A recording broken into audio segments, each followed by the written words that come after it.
Man.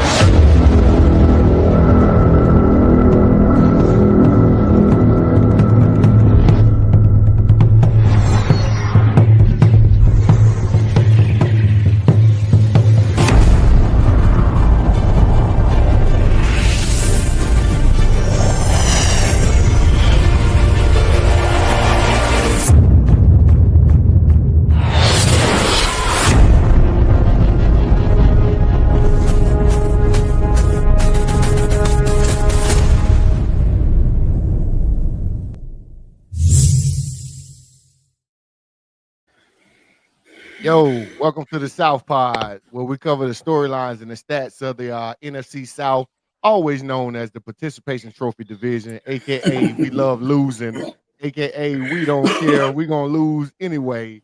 You know, my name's Corey. I got my usual suspects with me, Telly, Rich, and my boy Frodo. I mean Kratos, he's here. We missing one, he'll join in later. But we had some wild card games this weekend, and it was pretty exciting, man. I must say, every game was a good game. What y'all think? Yeah, yeah, especially that act right that was Right. put I on mean, with Texas. yeah, Man, I but agree. All the Yeah, games were a good game besides last night. yeah, absolutely, man. And I'm glad that it started off. The Panthers started off the weekend, with a barn burner. They had went up against the Rams, and we had four lead changes in the fourth quarter. Four lead changes. That was one of them games where the Rams just couldn't pull away, from the Panthers. There was a total of 411 yards on the Rams side. The Panthers had 333. Bryce 250 passing, 83 rushing yards. Rico Dowdle it wasn't a sight. He was nowhere to be found. Will that affect him in free agency? But nevertheless, Stafford and them pulled it off. They won 34 to 31 in the closing seconds of the game. Rich, talk about it. You know what, man? We talked about it previously, the previous week, that Carolina has to actually get back to their identity and actually establish a running game, and we drew a blank on that part. So I think that was an actually key component in the difference of the game, as well as turnovers. Like we discussed, that first matchup, the difference in that game was turnovers. Los Angeles had 3 turnovers, Carolina had none, and we actually pulled out the win.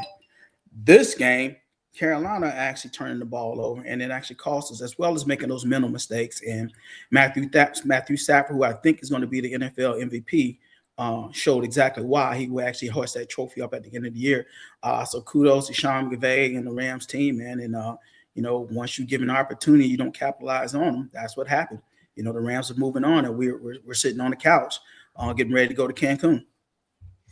Yeah, they were pretty much even in every statistical category. It came down to the last drive. Like I said, it was 4 lead changes during the fourth quarter. So it ain't like Carolina laid down. They actually came to play, even though we knew what the result was going to be. We knew that. But hey, we don't do moral victories. So I mean, hey, they played good. I mean, Carolina always plays good going out the season, closing out the season. It's momentum for them to build into the next season. But what was Dowdle? What was going on with that? That's a great question, man. I would say where the running game at as a whole. You didn't get much out of Chuba Herbert as well. But I can't answer that, man. Towards the end of the season, it kind of feel like he kind of lost momentum, like he actually lost a little bit of endurance. He still rushed for over 1,000 yards for the season, but towards the end of the stretch of the season, man, the end of the stretch run, he kind of lost it, man. And I can't actually pinpoint it exactly. I can't gonna say that he's actually kind of saving himself to try to put himself out on the market to actually, health wise to get a contract. I think that's going to come without a doubt, but I can't put my finger on it, man. He just kind of lost it towards the end. Yeah, he posted earlier, like they were asking him about his carries or whatever. He was like, he don't know why it fell off towards the end, but he said it's definitely going to affect his decision moving forward.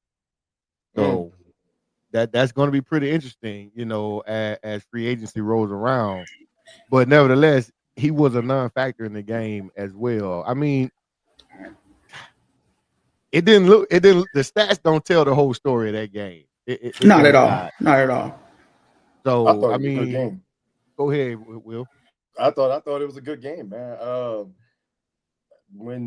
when the Rams started leading, I was like, come on, at least show up, please show up. And then y'all started showing up, and then with the changes towards the end, I thought it was a great fucking game, man. Y'all gave it y'all all, but y'all gonna be a little force to be reckoned with. I'm serious, moving forward, and we seeing it now. I mean, that defense was getting after Stafford, so Yeah. I was impressed. That he was being pressured a lot in that game, and as a result, he's gonna be pretty banged up going into the next round. Carolina made sure, that he felt them on their way out the door. You watched the game. What were some of your takes from the Rams? I mean, it looked like they were struggling, to actually get everything going. I think that familiarity thing, kind of come into play. Whenever you have a game like that where teams just recently played, to me, it's going to come down to coaching. And I think although Carolina played a pretty good doggone game, in the end, it really is coaching and execution at the end. Quarterback skills, you got to give a nod to the Rams because it's, Stafford.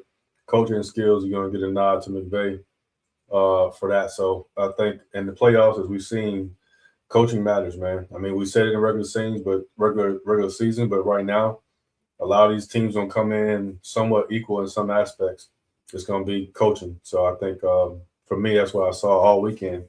But the teams come down to whether the Green Bay game against Chicago, there's no way that Matt LaFleur should let that game get away from him. He let it get away from him twice, not once but twice in Chicago both times, and that's absolutely no. In my opinion, it's bad coaching there. So yeah, I think that's kind of what I saw for the most part. But great games all weekend, like we talked about. Great games all weekend. Yeah, like you mentioned LaFleur, whatever. That's the next game we're gonna roll over into. But before we do that, yeah, I see the Panthers picking up Bryce's 5th-year option. Rich, is that good or bad? I think it's good because you're showing that you have faith in Bryce Young. So we'll have him under contract until 2027.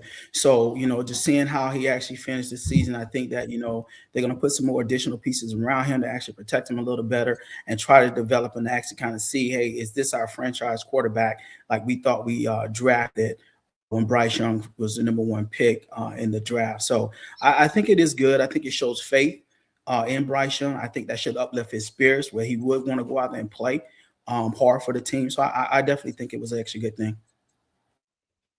I read somewhere today your D coordinator was getting interviews for potential jobs. Yeah, as a janitor, because that bum should be gone.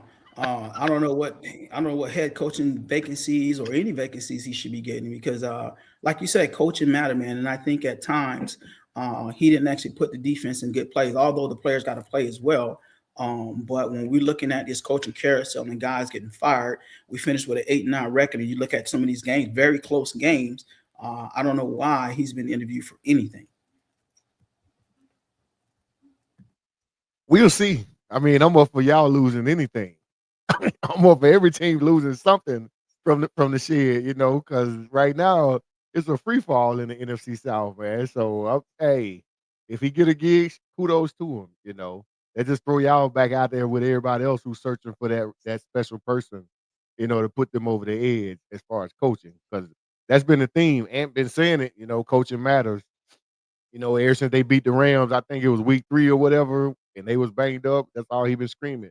Coaching matters, and we saw it coming down the stretch because a lot of teams folded, and there was no leader to inspire them. We're not gonna mention no names, but yeah, coaching definitely matters. And speaking of coaching matters, man, we had the Packers versus the Bears. Also, the Bears came out victorious. 31-27. Caleb Williams looked pretty phenomenal in the game, had 352 passing yards. Bears went for 93. They didn't get 100 yards rushing, but Caleb was making those Caleb plays, those out of the pockets, off balance throws that are actually darts. He actually performs better out the pocket, and they pulled it off, man. What does this win say more about the Bears, or does it say more about the Packers? You know, in my opinion, man, I think it says more about the Packers and the absence of Micah Parsons. Because, like you said, man, there's no way LaFleur should have let that game got away from him. And as Telly actually mentioned earlier, you let it get away from you twice. I think Ben Johnson in the beginning, he actually was kind of a detriment because he actually went for it a couple of times. And that's when actually the Packers should have really kept their foot on their neck and they didn't actually capitalize on the moment. They let the game get away from. So when you talk about coaching matter, I thought in the beginning Ben Johnson cost his team the game, but ultimately the Packers took their foot off the pedal and the Bears came back, and Caleb Williams made some phenomenal throws, man. You know, I haven't seen anybody make throws like that in quite some time since like Aaron Rodgers in his heyday. So he made some great throws down the stretch, but I think this speaks more to the Packers and them taking their foot off the gas because they had that game well in control, man. And Ben Johnson going for it on a couple of times when he shouldn't and started taking points. He got lucky. So it's more indicative of what the Packers didn't do more so than what the Bears did. I mean, Ben Johnson was out there letting them hang, man. He was kind of like Riverboat Run. So you should appreciate that, should you, Rich? You should appreciate that. Yeah, I do. But, you know, when you're looking at the moments of the game, when you're down and you're actually desperate for points, you want something to get your team actually, you know, a little bit momentum. I think that he made some bad calls early on in the game. Ultimately, I mean, it worked out for them in the long run, but I did think that he put his team in a tough position early on in that game. So it's more about the Packers because we talked, the theme is coaching matters because Ben is a new head coach, even though he's been an OC or whatever. LaFleur's season, you know, Ben was taking them risks. He was, like I said, he was leaving it out there. He was letting it hang, you know. He was pretty confident that new, he bringing that new, you know, fire to the division because the Bears for so long, we know what the Bears have been. So it appears they finally got a quarterback, you know, and they got the right pieces around him, especially on offense. And Rich, I think you mentioned the tight end last week. He's it's no longer a Komet show, you know. So they got the pieces. So LaFleur didn't take advantage of going up against a young coach, and it affected them. The Packers once again going home. So is it more about the Packers or the Bears, Kelly? It's definitely about the Packers. I'll say 90% about the Packers, 10% about the Bears. 90% because of what we already talked about, what Rich brought up. You know, what I talked about earlier with Matt LaFleur. It's like even more so. I'll say 95% because I just thought about this. I mean, Matt LaFleur is looking for a contract extension. He's been talking about it with ownership all year. And how is it that you are looking for a contract extension? You know how much some of these coaches have gotten paid in the past couple of years. With Liam Cohen, the gentleman, boy down there in Carolina, and some of the other coaches out there have been getting paid. Even Ben Johnson himself. You want that kind of money, but then you had that type of performance. That's just uncalled for, right? You got the talent, you got a decent defense still, and you just played this team, and you knew you blew it that first time. You turn around and blow it again. That's just, to me, that's 95% Packers. The 5% is because even though the Packers, you know, just stunk it up in the third and fourth quarter, Bears still had to have some level of resilience and balls to come out and play the way they did. Like you mentioned, Ben Johnson kind of took a page out of Dan Campbell's book from Detroit, his time in Detroit, going for it on fourth down, going for the risky play when most people won't go for that risky play, but he did it. So he did the same thing there. And Caleb Williams, you know, with his painted fingernails went on right along with him and threw some amazing balls. Balls. Hey, but I didn't know. I was just looking up LaFleur's salary, man. He only made $8 million. They only paying him $8 million. So a deal should have been easy to get done. They've been talking about this for the last couple of days. You know, that they were meeting at the beginning of the week to take care of him, you know, whatever, try to get a deal done. $8 million? Right. But that just speaks to what Telly just mentioned. You're actually trying to get a contract extension to actually add some coins to your pocket, and you just actually potentially did some stuff that was detrimental to that happening by making the wrong calls at the wrong moment and taking your foot off the gas when you should have stuck your foot on their neck and kept them down when they were down. Ben Johnson was helping you out early on, in a sense, as well as Coastal 11. Coastal 11, the tight end that we spoke about, the previous, he made some key drops early on, but he actually came through in the clutch for those boys. And Green Bay laughed at, the Bears when they drafted him last year. They thought they should went with Tyler Warren in Indiana, but they went with Coastal 11 out of Michigan, and it's been proven dividends, man. I watched him play all year, and he's been killing it. Yep. Yeah. I mean, I think to your point, Rich, like, I think it was like the 38 plays they had in the third and fourth quarter, 31 of them pass plays. 31. You got the lead. Run the rock. Click that. Absolutely. Yeah. Will, jump in there. What All you right. think? I will account this to Chicago being a young team and growing, so we can't take that from them as well. I mean, yes, Green Bay did mess up. They, as Rich said, they should have kept their foot on the gas. But hey, that young team came back and showed them what they're capable of, man. And I'm looking to see more of it from Chicago and Caleb. Telly, does LaFleur get a deal done with the Packers? If I were the Packers, what I would do is, because he's still on the contract for another year, I would make an incentive base, right? So you've stunk it up, bad decisions, and we've got your players you asked for. Got Parsons, gonna pay him pretty sum of money to be here and all that sort of stuff. So it's on you to make it happen. And so if you want that big money, then next year you have to prove it. It's your prove it year. Like any other player on the field, that's, how it goes. Players a contract year, they ball out of control. They ain't never hurt. They always on the field. So for me, I think they don't extend him. I think they just make him stay on his current contract.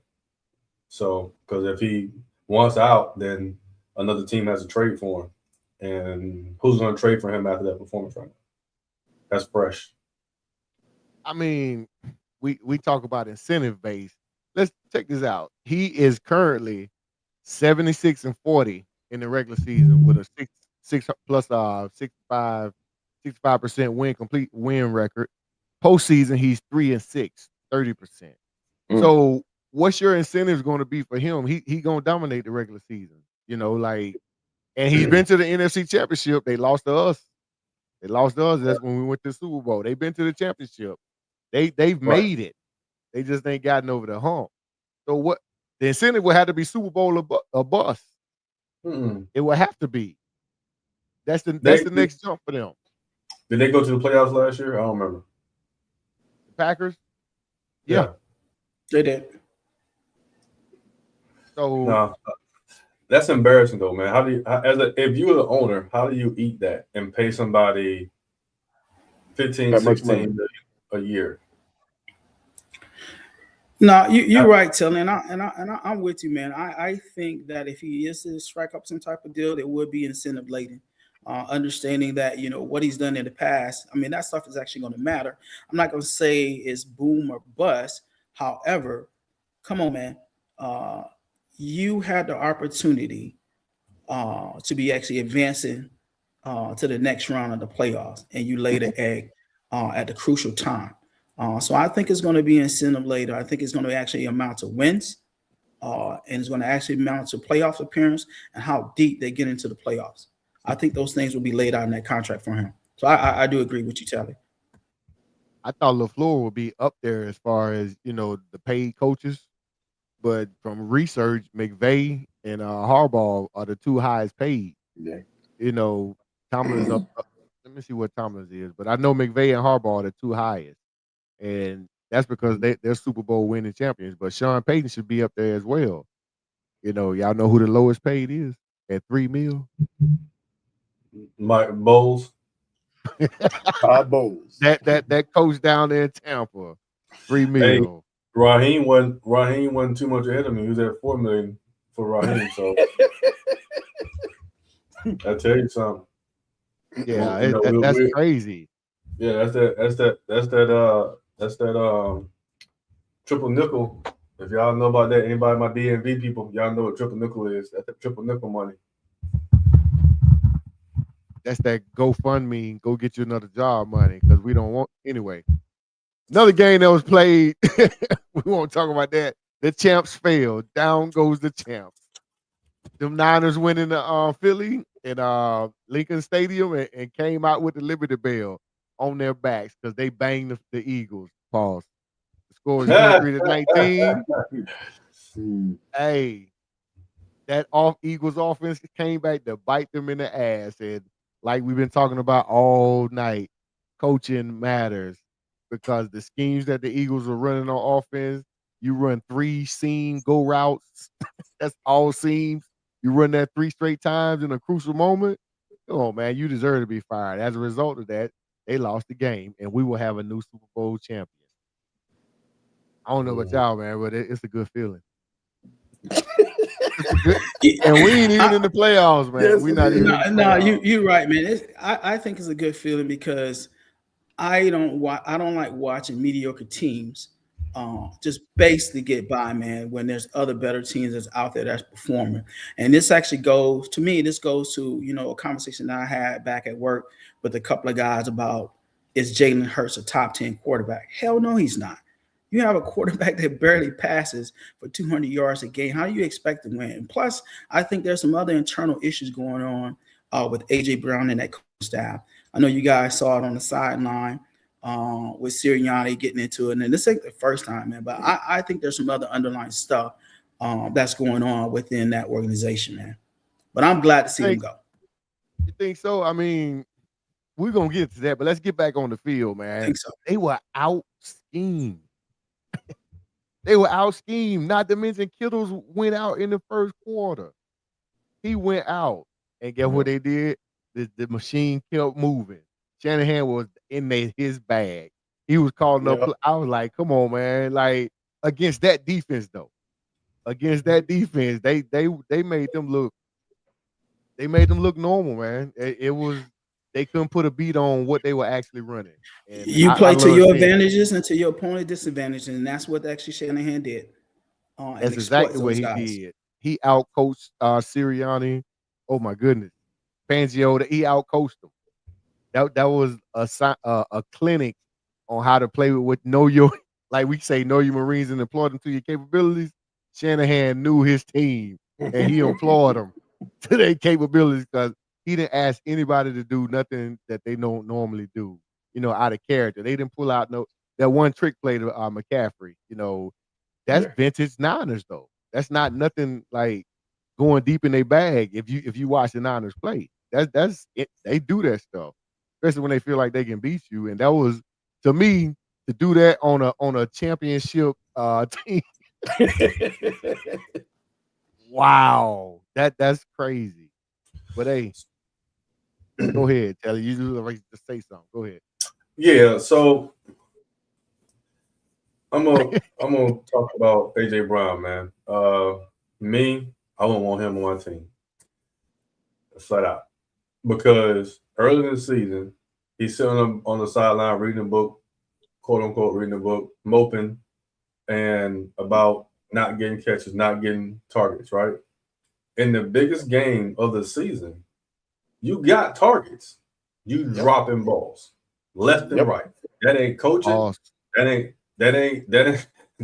right. That ain't the plays being called. That ain't quarterback throwing the ball. That ain't nothing but your ass dropping balls. Pause. But my whole thing is you can't be that guy that chirps all the goddamn time. But then when it's your time and your stage to perform, you don't perform. So for me, when the coach, I'm predicting what Sirianni said to him because if I put myself in the situation, when he came off the field dropping that ball, my first thing I'm gonna say to him is catch the goddamn ball. You ask for it all the time, catch it. Yep. That's what I'm saying to him. So that team we've seen it all. It's like early in the season, they look decent. and then it's just been hit and miss. You don't know what you're gonna get from the Eagles all season long. So I picked them to lose the game because of that reason alone. Their offense does not look right, and all the reports now are saying that Jalen Hurts, they have to do a simple offense because he can't read certain things, and I think that's bogus. That man won a Super Bowl. That man is Super Bowl MVP. That man took the year before that same team to the dang on Super Bowl and played Mahomes toe to toe, right? Outplayed So it. now Yeah. all of a sudden you can't say he can't read stuff. That's a bunch of crap. So you can can that. What their problem is that offensive coordinator. If they need to fix that, Sirianni is, to me, will be on the hot seat as well. So And go go ahead. yeah, go ahead, man. But to that point, Rich, I'm gonna bring it to you. What Telly said is AJ Brown, whatever, on the sideline reading books and all of this. But Telly's point is what AJ was saying in the beginning of the season. He was like, it's fine till it's not, in reference to the offense. So, I mean, AJ dropped a couple of balls or whatever, pause, but it proved his point. It proved his point when it was needed, they couldn't get it done. In the fourth quarter, as we see, that's not a defense that I want to, run 3 plays back to back to back against in the red zone. Their coaches are too good. Saleh Saleh knows what he's doing. It's proven. Look at what he had with all these replacements on defense. And then you come in there running Madden plays, thinking that because you got the all-star players that, hey, I just run these little simple plays and they gonna make it work. Nah, you learn through the season. You got a scheme for them. You have the scheme, even though they superstars, Rich. So, I mean, talk to me. Before Rich go, I want to comment on one thing. He is right. I agree with him about the OC is bad. The play calling was bad, but you still got to catch the damn ball in between your hands. Yes. Why the team? Why was it that close? Because in critical moments, your ass dropped the ball. You dropped touchdown balls in your hands. I don't give a damn. I don't care what the call was. I don't care what it was a duck. It landed in your hand. You got to catch the damn ball. Period. You dropped 4 balls in a row. Bad balls. Yeah, but and I agree with you. If you're gonna pull a Keyshawn Johnson, say, "Give me the damn ball," and then in those actually critical moments you don't actually execute, that is all on you.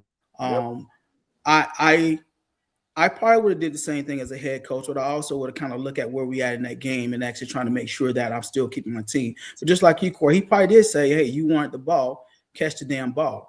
Early on in the season, we're talking about him reading the book on the sideline, and I read some other articles and things talking about he was actually doing that for his mental health reason. If that is the case, that's actually good.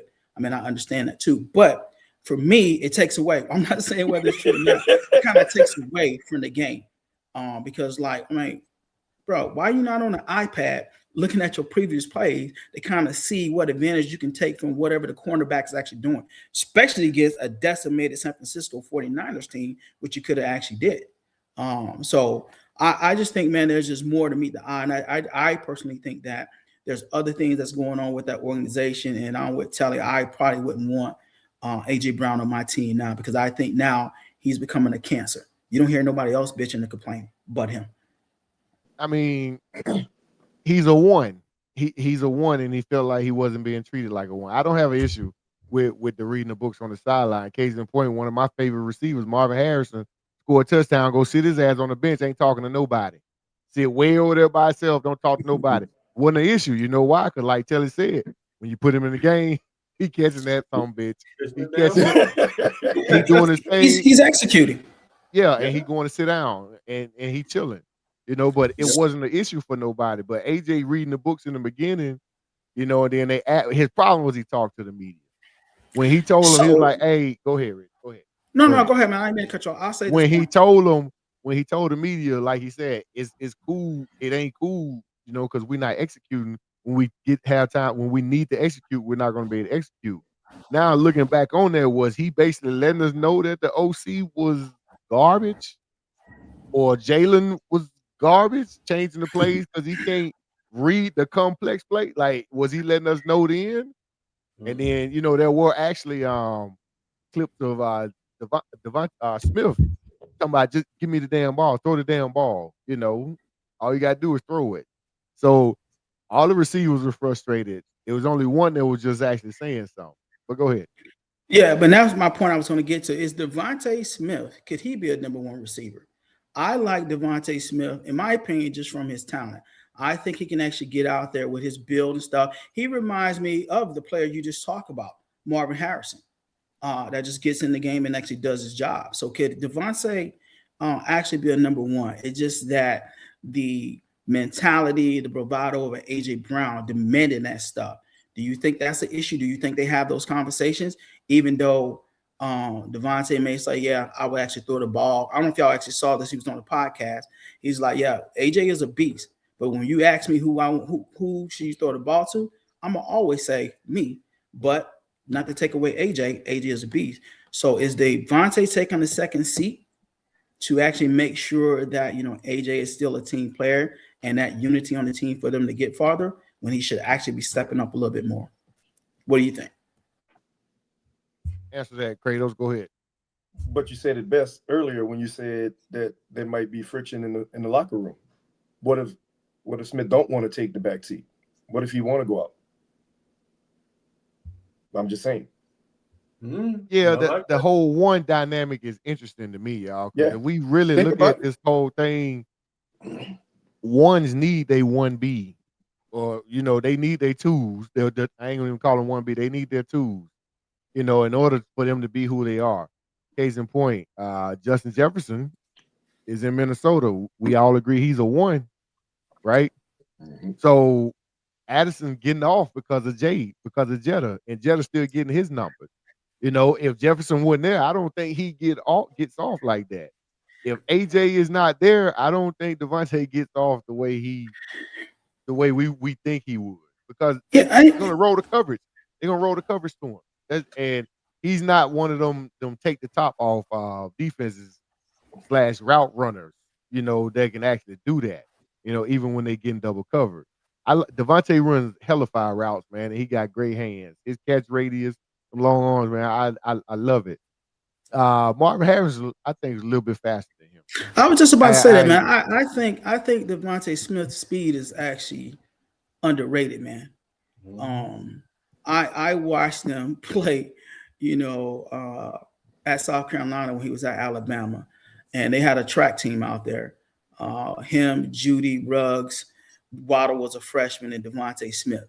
And when you see players in person, they're a lot faster on that field sometimes when we're looking at on TV. So I think his speed is kind of actually underrated. I don't know if Marvin Harris is actually faster than him, but I think when they went into that, went into training camp, AJ looked at him, was like, you're 150 pounds. I'm a solid 200 something. I'm the number one. You ain't got shit to say. He Debo. That's what it is. Let's keep it moving. And talking about Jettas and Addison, I don't even know if Addison's going to be on that team next year, man. He just got in trouble again before he got arrested. So he needs to get his shit together. Yeah, but what you saying, Rich, when I remember when they were at Alabama, we all do because we all SEC. We all watch these boys, come up or whatever. I remember that track team that they had, whatever. But you got to also remember around that time, other colleges wasn't getting the top recruits like they are now to match Alabama. So we talking about Devontae. I'm wondering if the OC actually holding the whole offense back. Yeah, that's what Kendra said. Our OC suck and tell us not to be haters. Yeah, Kendra she was on the show with us last year. Popped in, Eagles fan. So good to see her come in. She said we hating on her because we didn't invite her back to the show to talk. So she making her comments about her OC. Yeah, we all agree OC sucks. But hey, what did she think? What did she think about her wide receiver? That's what I want to know. Do you want to keep AJ? You want to get rid of AJ? Yeah, Kendra, chime in. Let us know what y'all gonna do with them wide receivers. We'll definitely discuss it. But there was another game played on Sunday as well, man. The Buffalo Bills finally got over that hump and got a playoff win on the road. Is this the year?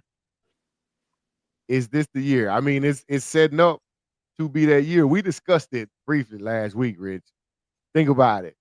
they go to Denver. That's gonna be the next test, playing against that defense. Ooh. I mean, let's face it, in order for them to get it done, this is crazy. Every team they play got a top 5 defense from here on out. If you want to get it done, you gonna have to get it done against the best defenses. So Yep. what better way to say I'm the man? Mahomes ain't had to do that. Mm-hmm. With what Josh playing with, Josh Newton, because that's what I'm calling him right now. He's Josh Newton. So what you think? Is this the year? It's gonna be rough, man, because Buffalo have that curse, bro. Like they're really gonna be getting tested against Denver. And Sean Payton coming with everything and the kitchen sink. Well, we talked about it last week, Telly. Bo Nix versus Josh Allen. True is a defense, is a good defense, but Bo Nix versus Josh Allen. I think I favor the person that done been here the longest. But hey. I mean, man, go ahead, Telly. Man, one, I'm shocked they got past Jacksonville. Me too. Me too. Right. And Jacksonville, I'm worried about Josh Allen, man. Jacksonville beat the dog crap out of him, man. They beat the crap out of him. They beat Russian Sickle. They took it back old school. They beat that boy to death, man. I don't know how much more he got left. They was talking about his injuries in the first quarter. I don't know, man. And then, like you said, he has to go up against 2 tougher defenses. Yes. And so I think that from an execution standpoint, just offensive, because I think both the teams are going to play, if they win, this weekend against Denver and face either Houston or New England, their defense is not better than either one of those team defenses. So they already outdone there. Offensively, this is going to be the most challenging team for them to play against because that team has got a great defense and they got a pretty damn good offense. So I think if they somehow get past Denver, then their chances of getting to the Super Bowl is pretty high. And I think unless someone knocks off Seattle, they could win it all with their defense and with Josh Allen being healthy. I think they can at least make it to the AFC Championship. I don't know. I think they can at least make it to the AFC Championship. I just said Super Bowl. I said AFC Championship. So I'm gonna disagree for the simple fact. I mean, we already talked about it. You got to first get by one good defense in Denver. You playing in Denver. I think it's going to be Nick Bonito the whole game. Josh Allen is already hurt. I know he's going there. He's not 100%. They escaped by Jacksonville, and Jacksonville did Denver a favor by roughing them up. So I think it's going to be tough. I think it's going to be tough sledding, man, for Josh Allen going into that environment, especially with that defense that Denver is actually flying, man. So I think this is actually the end of the road for Buffalo, that next game against Denver. But when you look at it on paper and you say, okay, is this Josh Allen season? Is this Josh Allen time to actually win the Super Bowl? When you look at the remaining quarterbacks in the AFC, you got CJ Stroud, Drake May, and Bo Nix. Anybody on paper to include me, I'm going to say Josh Allen. However, the key components with all those teams are those defenses. And he's not getting past all those defenses and making it to the Super Bowl. Not at all. Not with a lackluster offense like they have. He's not doing it. As well as coaches, too. Yeah, it's gonna be tough sledding for the Bills. It's definitely this is the best opportunity for him to get it done. Playing against the best team. The Chiefs gonna reload. Yeah.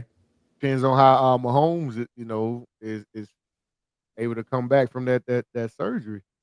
It depends. Man, I think that's a minor ACL tear, to be honest with you. I don't think it's major. I think it's a minor. They just knew the season was over, so They put that man on some rest and rehab. So you think about it. Since he's been in the league, he's been in the playoffs every single year, right? Yep. Yeah. He ain't really had that much rest. So this is good for him in some aspects. And because Andy Reid is still going to be there, I think Kelsey is done. But there are a lot of talented tight ends on the market as free agents in 2026 that they have a plethora to choose from. And any of those tight ends, they'll be dumb not to choose to go be in that offensive system. And take Sound over. like you trying to throw hints to Pitts or something like that. But regardless, No, I don't. hey, I don't think Pitts fits in their. I don't think Pitts fits in their scheme. I think you got Dallas Goedert that's coming up. He's going to be a free agent. You got Njoku, who's a free agent. To me, those guys are probably better suited for that offense. Why? Because IQ-wise, they're better than Pitts when it comes to route running. You know how what Kelsey did for Mahomes. They ran schoolyard plays. You have to understand the defense and what's open, what's not open, and be on the same with your quarterback. And I think, especially Goddard, man, he would be a monster for them for a year or two. he probably would. But back to Denver and Buffalo. All Buffalo got to do is survive. All they got to do is survive. Can y'all hear me? Yep. Yeah. Yeah. Lost your video, but we can hear you. Yeah, my camera acts crazy. All Buffalo got to do is survive, man. Survive. Even if they win by 1 point, a field goal at the end, or something, that's gonna be good for them. Yeah, they ain't got to dominate. A win is a win is a win. True. But again, we talking about Sean Payton, bro. He bringing everything and a kitchen sink, man. I'm telling you. And I don't want Denver to win, to be honest. I mean, because think about it, the Titans and the Patriots gonna cancel each other out. It's only one coming out of there. It's only one. So just survive. Nicholas Felder. So, well, we'll see, man. I mean, it's gonna be some good games this weekend again, and it's coming down to the wire. So we getting some good football, towards the end of the season. Unlike that game that was played last night, that was wow. Hey, it seemed CJ was doing everything he could to keep the Steelers' hopes alive, man. Yes. Golly, we talked about it in the text, man. Steelers versus the Texans, man. That game was a pure display of one defense saying, "Hey, man, don't worry about it. We got it. You can make as many mistakes you want. We still winning this game. I don't care. You can roll it to them. We can give it to them on the 5-yard line. On the 5-yard line. And guess what? We gonna stop them. That's how good that defense played last night, man. That was a display of dominance. And Nico Rhymes like wear their ass out when they scored that last time. They showed him. You could read his lips. He was like, wear them out. I was like, man, them boys are scary. I said in the beginning of not the beginning, but before the playoffs started, Houston was going to be a scary team. Are we still feeling that way about Houston? Yeah. Hey, man. Something out there. Now, we all saw how bad CJ played last night. And I know I'm probably reaching as far as I can with this, but do you think he did that purposely? All right, Kool-Aid, you're about to say it. Do you think he did some of that purposely just so they couldn't have a reel to watch? No, think about it. I'm just saying the defense stepped up like no tomorrow. So did you think everything that CJ Stroud did?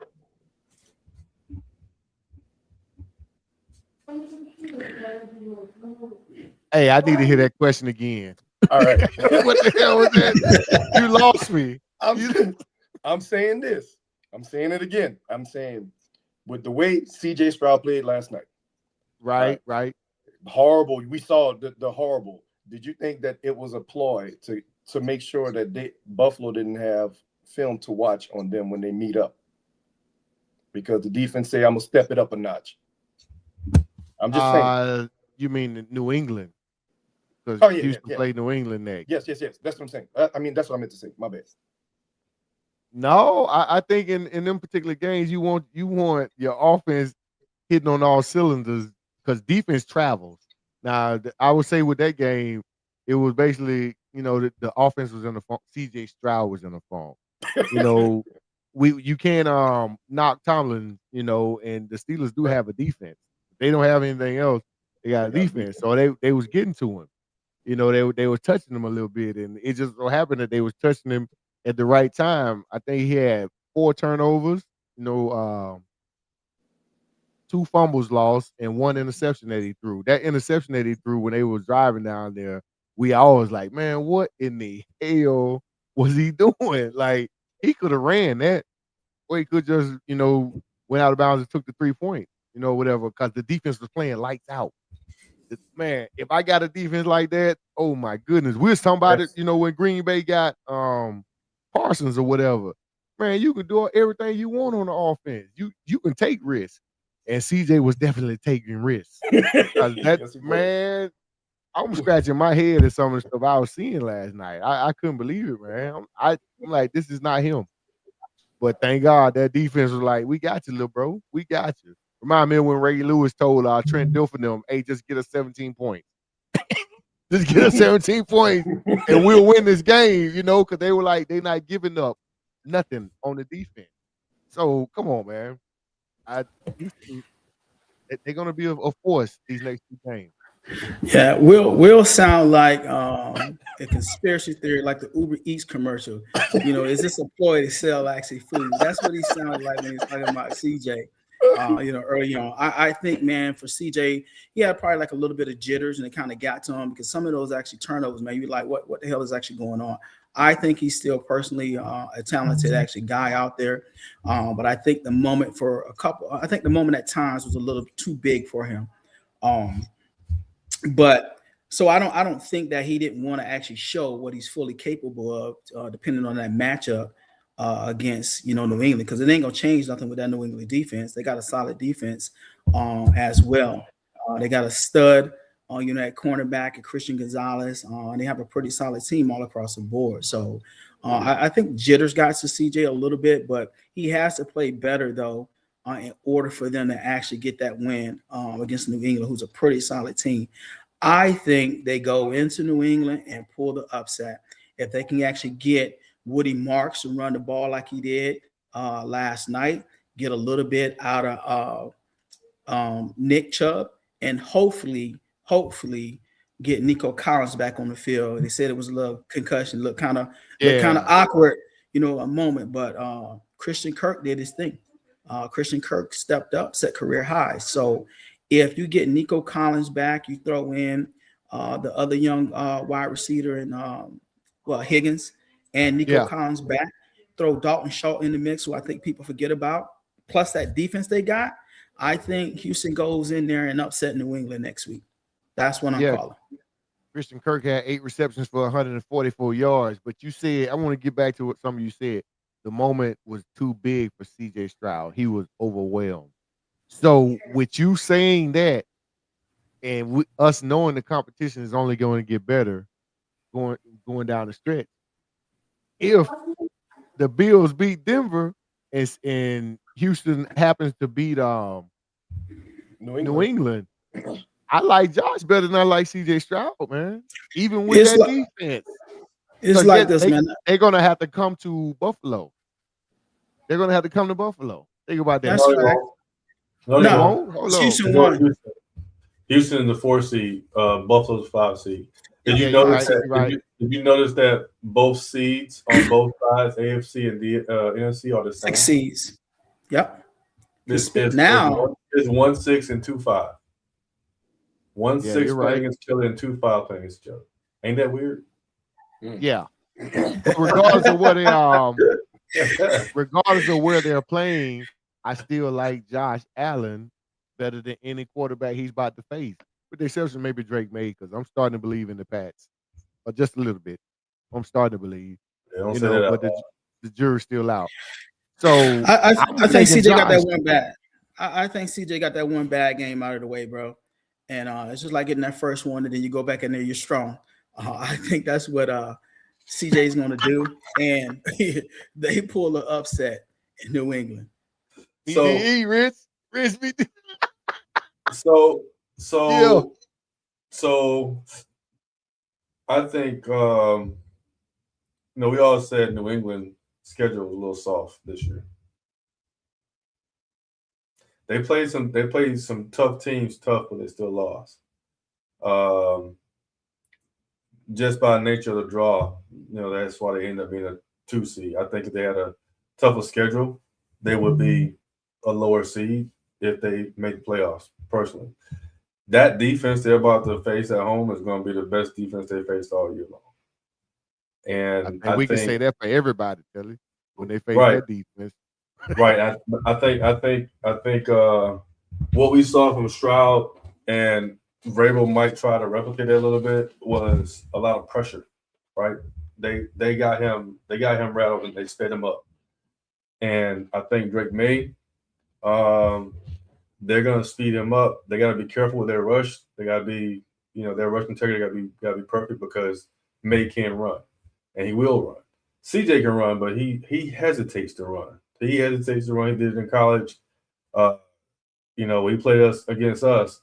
I was like, this dude don't run, so he'll sit and duck. And he started running all over the damn place in fourth quarter. What the hell's going on?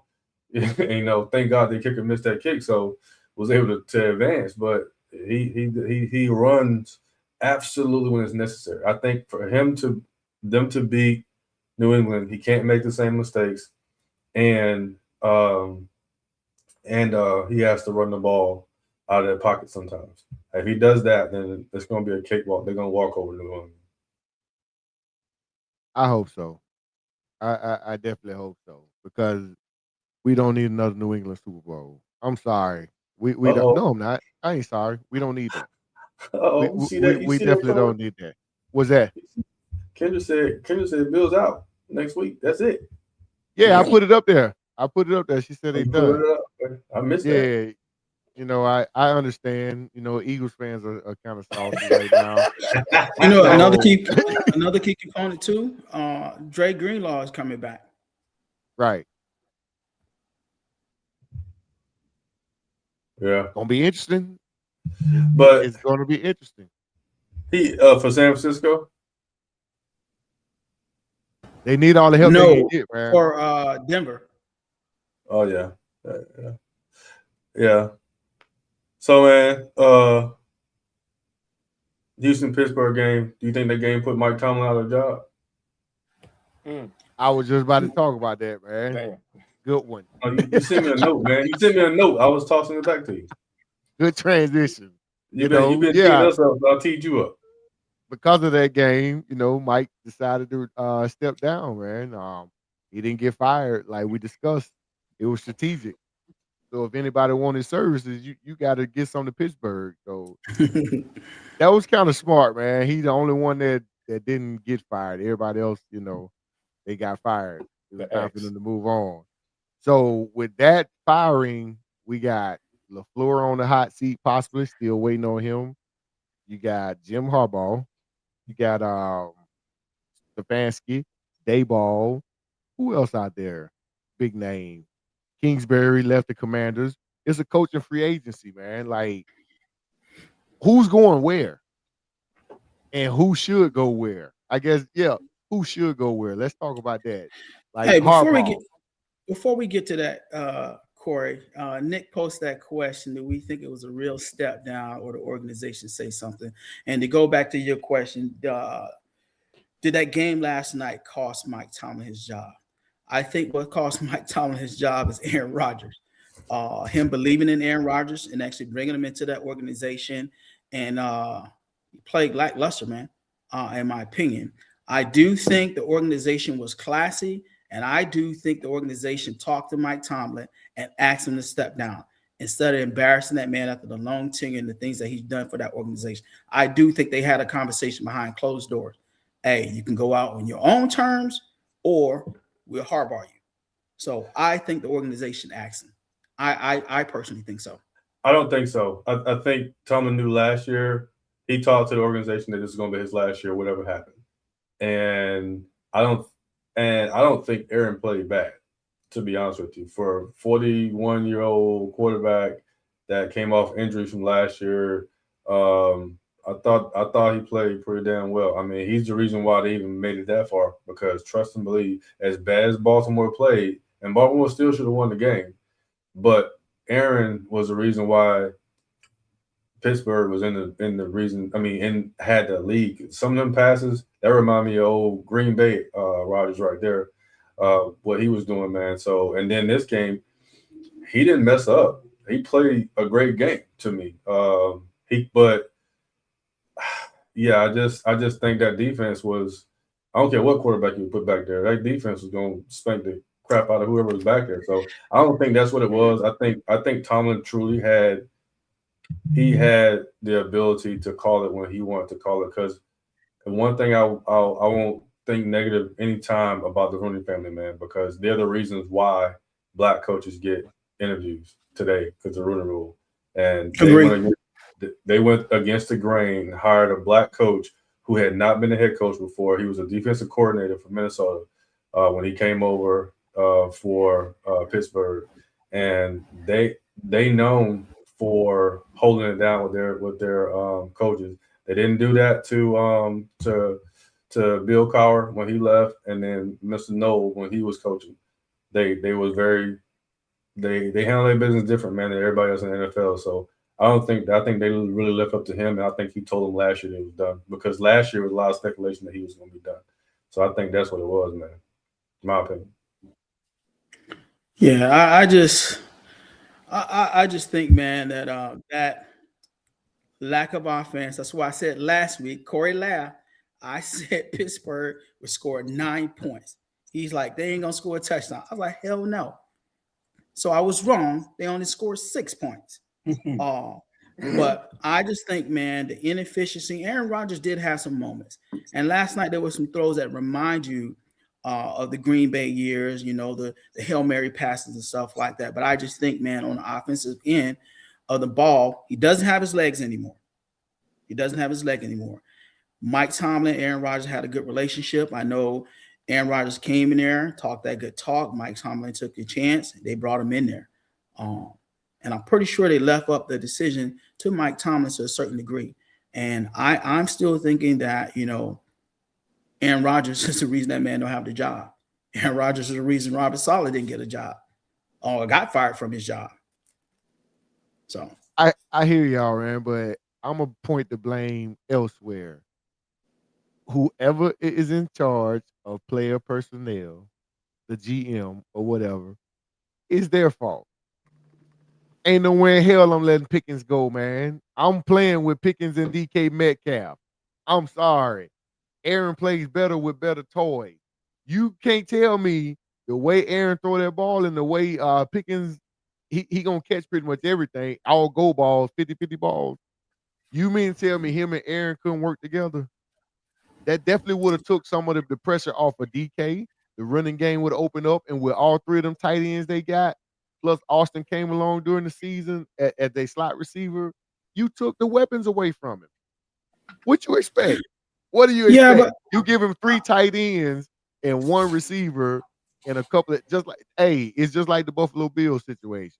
It's just like that. They didn't have no explosiveness going down the field and stuff, whatever. Pickens on that offense, I think they still playing today. Yeah, Pickens.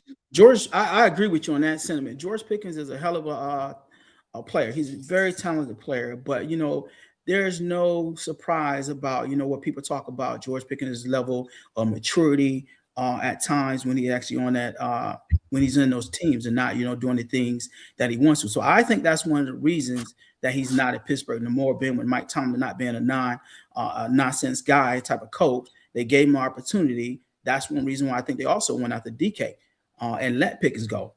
I probably wouldn't have let it go. I probably would have like, hey man, get your shit together or you're gone after this. But I do agree with you. If they would have kept Pickens on that team, they could have very well been advancing. And I would not have actually said they would have scored only 9 points. I would have actually picked them to win that game. Yeah, if you look at it, Tomlinson, he don't know how to coach receivers. He don't know how to coach that position. He can't deal with it. Santonio Holmes, Antonio Brown, Plexico, all of them left and went on to greener pastures and did better things for other teams.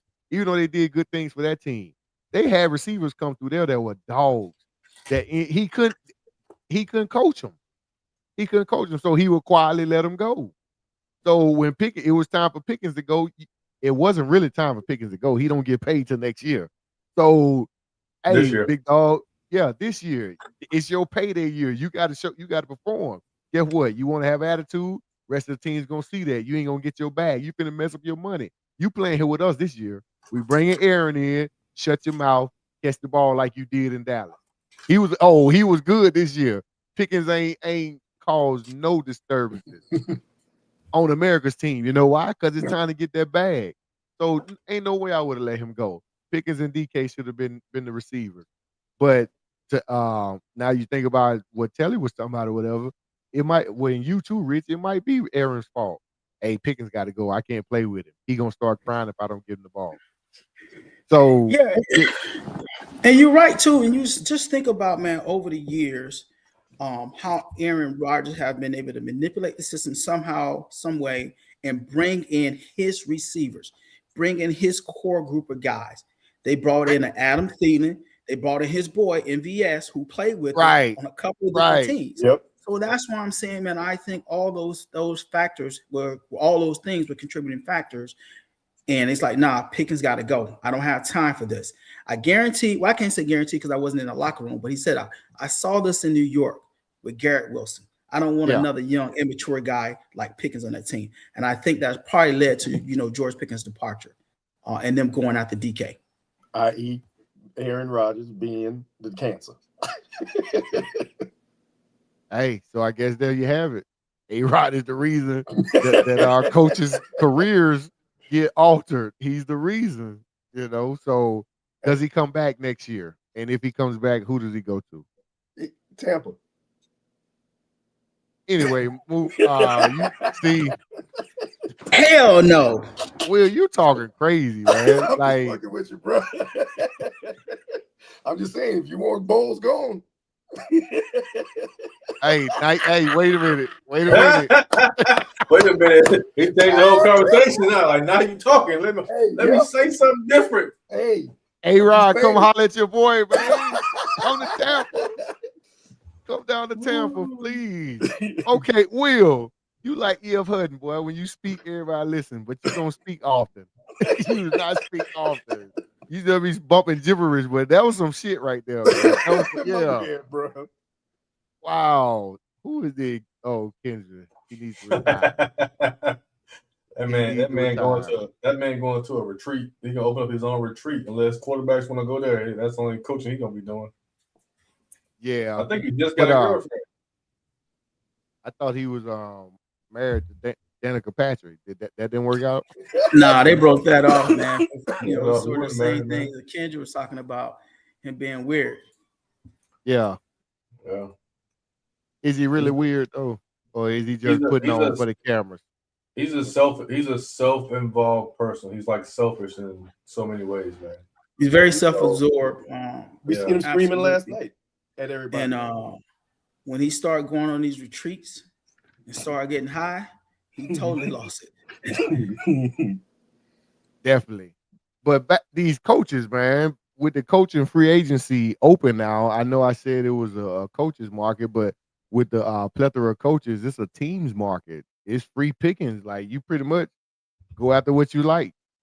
If you don't get your number one priority, there's some tier 2 and tier 3 coaches that are out here on the market. I think Tomlin goes to the booth at least for a year or something or whatever. Let it die down, let Pittsburgh hit rock bottom and realize they made a mistake. But after Tomlin, where does Harbaugh end up?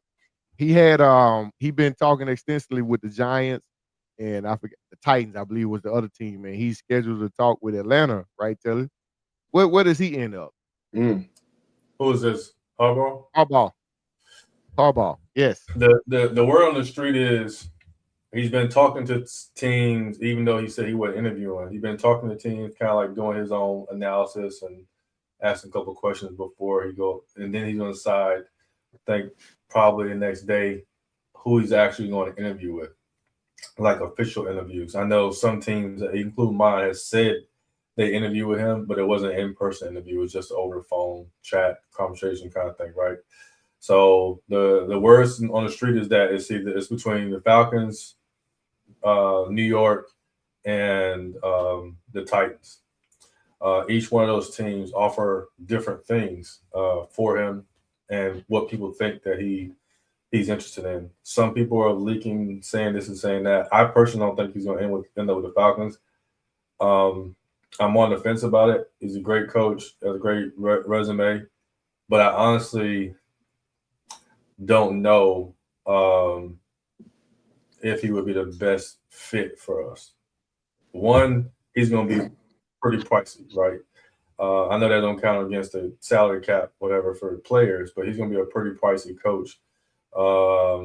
Still got a lot of good coaching years left in him, but there was something I listened to earlier today that said, if you look around our league now, most of the successful teams have young coaches, young offensive-minded coaches, and with Harbaugh himself being let go in Baltimore, Tomlin stepping down in Pittsburgh, Stefanski, but he's still young, so I won't include him on that. But just think about the Pete Carroll. Pete Carroll, the old heads that used to run the league and how he used to run the league. Those guys are not that type of coach is not around with successful teams right now. So that's part of the reason why I don't want him on the team. Personally, I think, will he be all the aspects? It would cost a lot. He would have to be a GM and the head coach for him to take the job. So Titans will probably offer that. I think Titans is an interesting place for him to go. Malik is a good quarterback. I think he got some skill that can be developed. The team has plenty of cap money. So, if he feels like rebuilding, I think that's probably the place to go. I don't think New York is a viable spot for him. But I think I like what the Titans have to offer to any coach.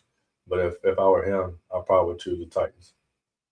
Yeah, I was reading he wants in it somewhere in the range of 20 mil. He was making 8 mil with Baltimore. He wants 18. 20 mil. I mean, yeah, he's making 18 mil with Baltimore. He wants around 20 mil.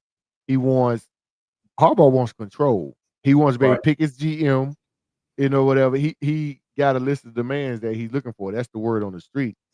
Right. And I was looking at Atlanta, and y'all already come with the defensive coordinator, not the GM, whatever. Right. I'm sure who wouldn't want Aldridge, the defensive coordinator that you guys got. Like, if you're a head coach, he made it easier. He got the defense locked. It's solid. You just come in. You one of them walking coaches. You just got to get you an OC now. That's right. Atlanta. Come on, that's prime taking. But it's just a matter if he want to give up some of that control. Like you said, the Titans is a great spot. Gonna have a big ass salary cap this year. Like, yeah, they're gonna be able to spend this off season. So Titans is looking pretty attractive, and they fired everybody. So he will have control there. I think the Giants situation, it's just a matter, you want Cam Ward or do you want Jackson Dart? At the end of the day, like, which one you want to get behind? I would go to Titans. Me personally, I would go to Tennessee. That would be the move for me as far as Harbaugh is concerned. And I know your ass holding out for McDaniels. I don't want him as a head coach. That's the crazy thing is I don't want him as a head coach. I want him to focus on what he's great at, and that's offensive coordinator. So in my team, I think I said in our chat before, our coaching staff would be probably Clint Kubiak. We have Ian Cunningham as our GM, Mike McDaniel as OC, and Keith Olberg as DC. I think that would be a hell of a tandem. A younger coach, Kubiak, has done some pretty good things. Assistant GM right now in Chicago, Ian Cunningham. I think he's probably a top pick for Matt Ryan because they both were Boston College alums. So that's a tie there. And plus Ian has other, history in the organization as well. And so is McDaniel. So I think if McDaniel would not want to be a head coach right now with what's out there, it's a lot available to him, I would love to have him as my OC. If you want to take some pressure off himself, I would love to have him as that. But yeah, outside of him, I'll take Brian Flores, Steele McDaniel, and over. Yeah, Atlanta is tricky also because what you gonna do at the quarterback position? Well, What you gonna do there? And it depends on what the coach wants coming in. Does he, like I said, does he want one of them? Does he want to keep Kirk? Does he like, hey, Penix is Glass Joe. I don't know if I want to deal with that. Well, Kirk is probably gone. So we restructured the contract to stretch out the money that we owe him, give us about $33 million salary cap, which is good. We can do a lot with that. We got some players we need to re-sign, put on, extensions or franchise tag them. I talked about franchise tagging Pitts. But if we get some good return for him, then, we have to let him go. But I think that Malik Willis, man, is an attractable quarterback for me and won't cost a lot of money. The kid's time in Green Bay, and I watched him play. I was really impressed by what I saw when he was in Tennessee versus what I saw when he was in Green Bay. Coaching matters because I thought the kid had talent. I didn't think he was a first round, pick like he was, but I thought the kid had talent, and that's shown. He's mature.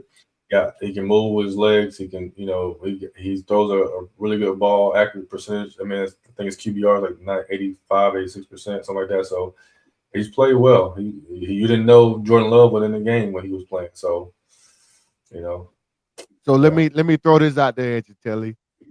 Malik Willis and LaFleur go to Atlanta. I don't want LaFleur. I don't think he's a good coach. Hey, but he just proved that Malik Willis needs a good system. That's what I say. That's why I bring in McDaniel and give McDaniel Willis and see what happens. I still think, man, after it's all said and done, and once the smoke clear and whatever they got to do, I think Harbaugh ends up in Atlanta. I think all you guys are going to lose out.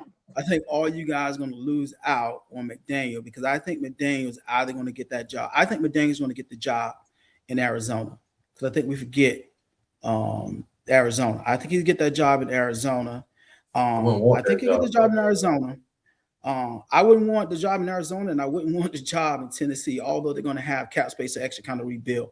I'm looking at quarterbacks. What about who? Cleveland. I'm not going there. I think McDaniel is going to go to Cleveland. If he don't come this is the strongest places I have for McDaniel. Head coach at Cleveland, the OC at Detroit. I can see that. I can see the offensive coordinator at Detroit. Are y'all paying attention to the news on the street? Are y'all paying attention to the news on the street? No, what happened? The top two ideal places for him is an OC position, and they both in the NFC South. I'm gonna leave it at that. Y'all better pay attention. I think he goes to Arizona, man. I think he goes to Arizona. I'm with you, Rich. He might take the head coaching gig, but if he coming OC, he coming to the NFC South. It's just a matter of which one he coming to. He's already in Florida, bro. They already been talking, just like he been talking with everybody else. So what better opportunity? Right. What better opportunity? Hey, come in, outshine Bowles, and you got a head coaching gig. Period. Truth be told, anybody that comes into Tampa and performs this year will be the next head coach. So he basically picked the OC. He picking his replacement. So does he sabotage it? Does he sabotage it, or does he actually pick a good OC and the OC actually accept the terms? Like they interviewing Monken tomorrow. They said tomorrow. Some reports said he got interviewed today. But Monken used to be the OC in Tampa. And Telly, has concerns. I really want to hear it. I kind of share his concerns also, and I don't even know what they are. So he says Monken wouldn't be a good fit. And I think is Telly brought up the point earlier about, they getting rid of all these old coaches. If you notice, most of the winning teams got young heads. Most of the winning teams got young heads leading their organization. Them young, innovative minds. So even though Monken, made Lamar look good, he on the downslope too. Yeah, I think Monken did well in his first year with Baltimore. This year, I don't think so. That offense at time looks a little bit lost. Their play calling, we all saying, why ain't Derrick Henry running the ball more? Take that pressure off. But when Lamar went in the game, Derrick Henry went off. Had a career day that late in the season. You should be using him more in your play calling. I just thought that it was lackluster offense for me personally with Monken. So, and then to your point, Corey, I think the best thing for y'all to do is hire a OC that can be your head coach when Todd Bowles exits the system next year. Amen. So I don't think Todd Monken is a head coach quality guy right now. And I love him because I would love for him to come back to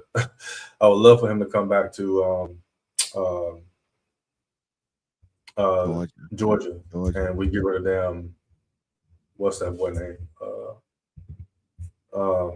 Bobo as our OC.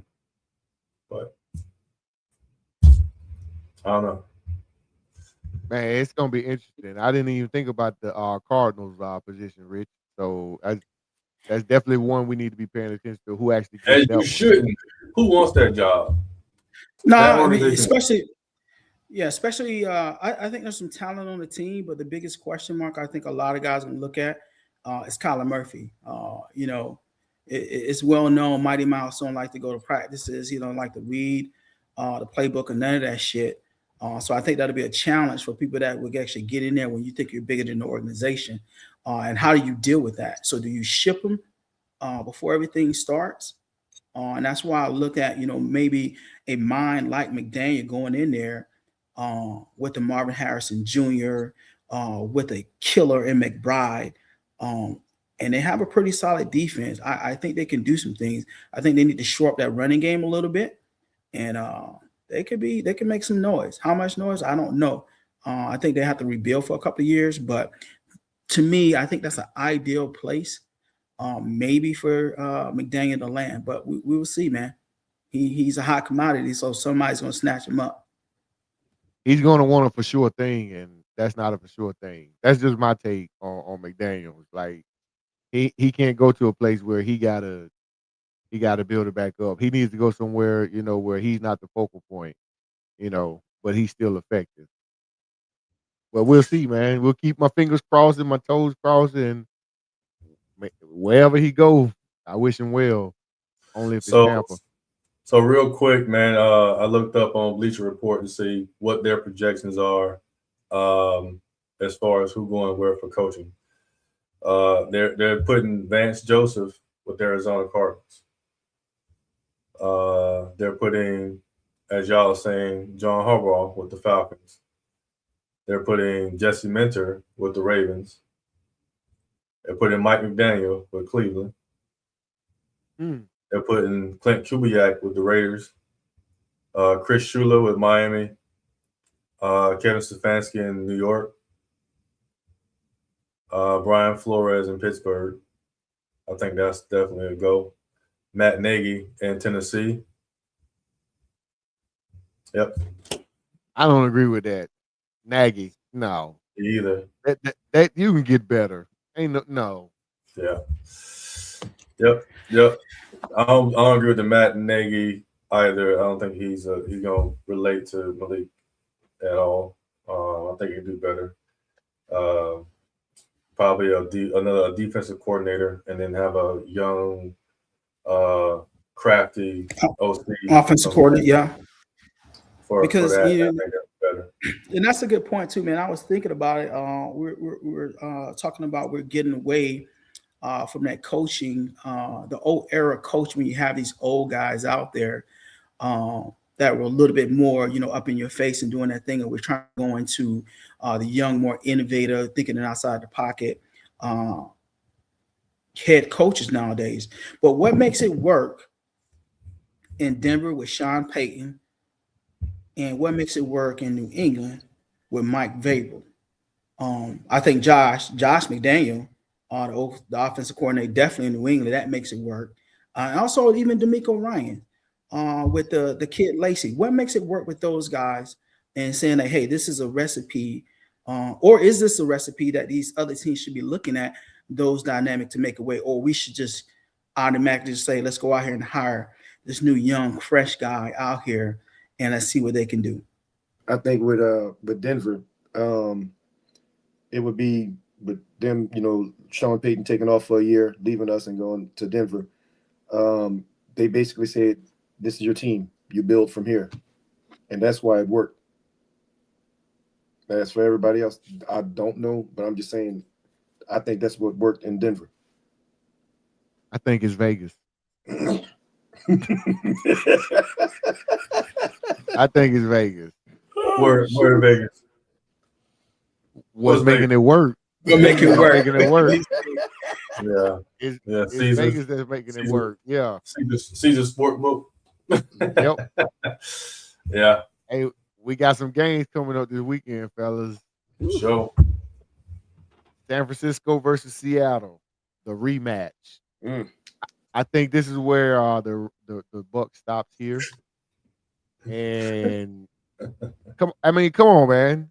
And they taking a mass unit to the Super Bowl if this is the case. This is like a replacement team, and they winning.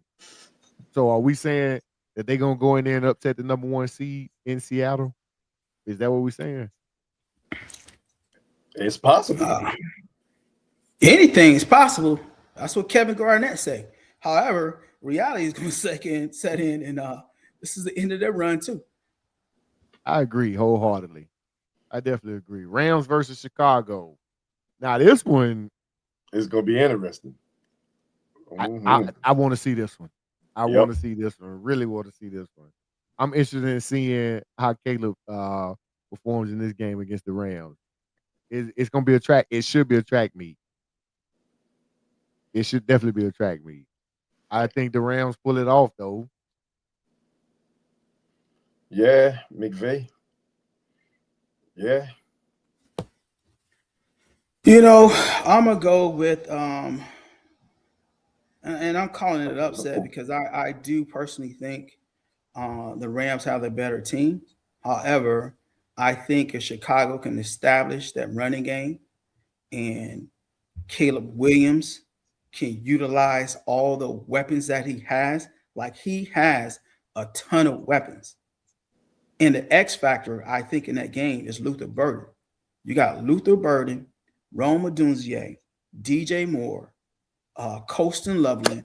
You haven't really seen Cole Kmet. You got DeAndre Swift in the backfield, and the guy from Africa that I still can't say his name, number 25. I think they got a pretty solid team, man. Pretty solid defense too. And I got Chicago with the win in a close one.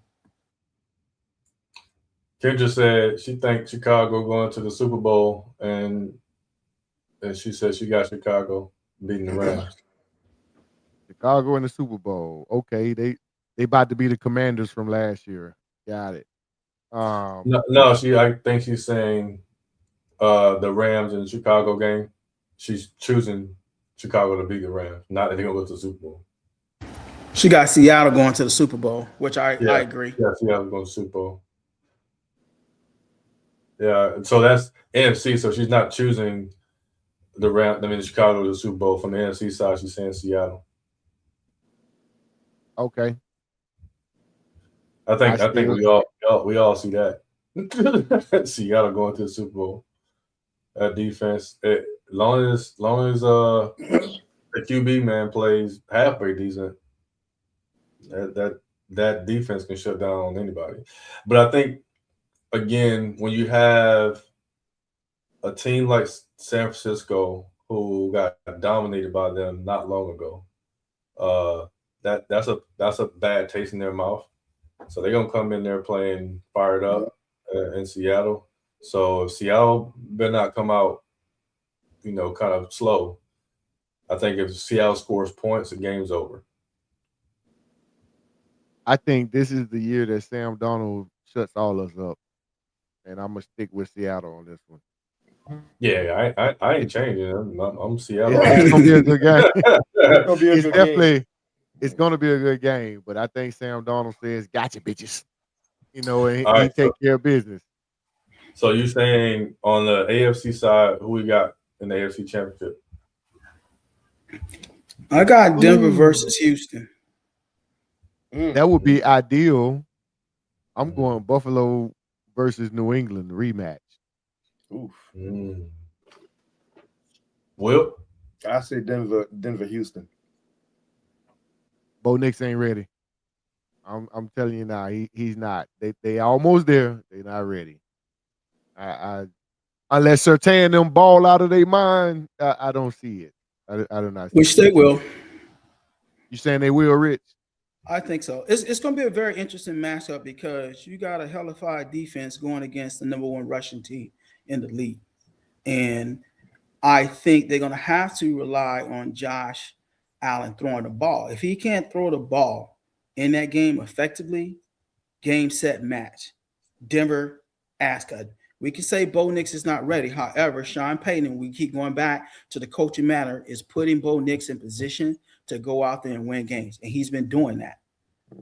And I think they going to set a precedence on the defensive side of that ball. And they're going to light Josh Allen up, who's not 100%. And I think Denver runs away with this game. It's not going to be as close as we think. I think this game is not going to be a slugfest.